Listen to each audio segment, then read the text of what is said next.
On March 18th of 2015, the defendant in this case, Dynel Lane, was desperate.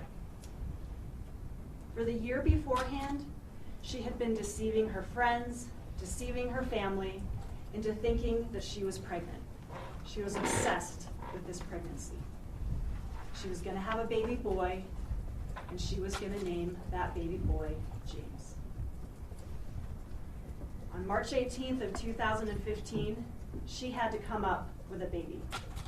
She had been given an ultimatum, and her time was running out. So she lured Michelle Wilkins to her home, brutally attacked her, tried to kill her, and cut her unborn baby from her uterus to pass off as her own. And that's what she did when she went to the hospital, is try to pass that baby off as her own. For her actions on March 18th of 2015, the defendant is charged with attempted murder, 2 counts of first-degree assault, 2 counts of second-degree assault, and unlawful termination of a pregnancy. It is the prosecution's burden in this case to prove to you beyond a reasonable doubt all of the elements constituting these offenses, to prove to you beyond a reasonable doubt that the defendant is guilty of these charges. And that's what we have done throughout the testimony and evidence in this case, is proven to you beyond a reasonable doubt the defendant's guilt. I'm going to spend my time now going through the various charges and the evidence that you've heard that proves that guilt. I'm going to start at the end. The last charge is that unlawful termination of a pregnancy in the first degree. That's what this case is all about. That's the linchpin of this case, is that the defendant needed a baby, and Michelle Wilkins had a baby that she could take. The first 2 elements of that charge are that the defendant, in the state of Colorado, at or about the date and place charged. So we're talking about 1620 Green Place in Longmont on March 18th. She had to have the specific intent to terminate unlawfully the pregnancy of the woman, and that she did unlawfully terminate the pregnancy of the woman. You're given some instructions, some definitions, and we're going to talk a lot during my time with you about intent and what that means. Specific intent. Did she act intentionally or with intent when it is her conscious objective to cause a specific result prescribed by the statute defining the offense?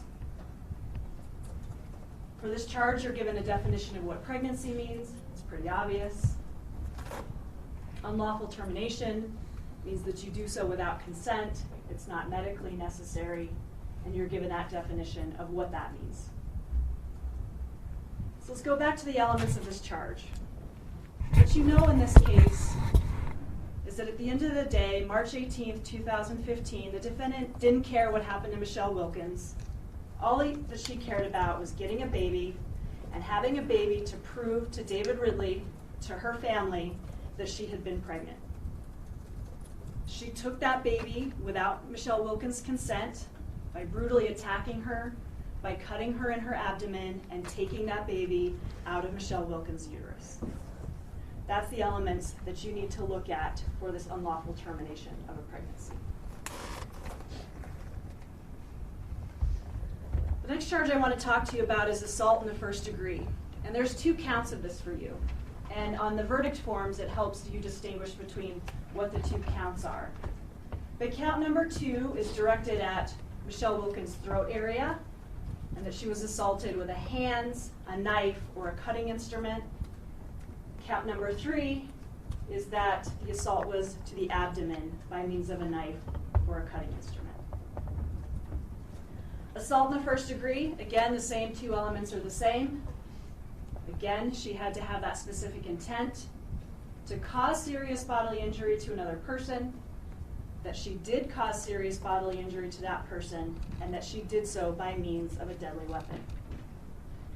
Again, as I said, that same specific intent element. You're defined serious bodily injury. It has to be very serious. and it gives you different ways that somebody can suffer serious bodily injury.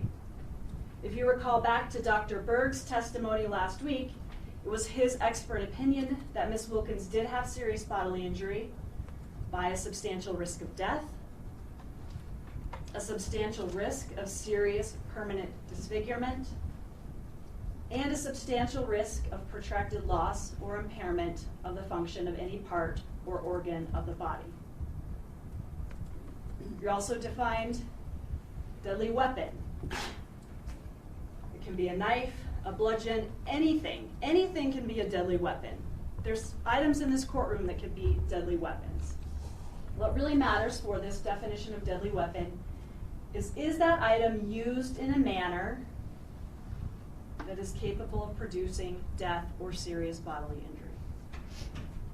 So that's the definition of deadly weapon.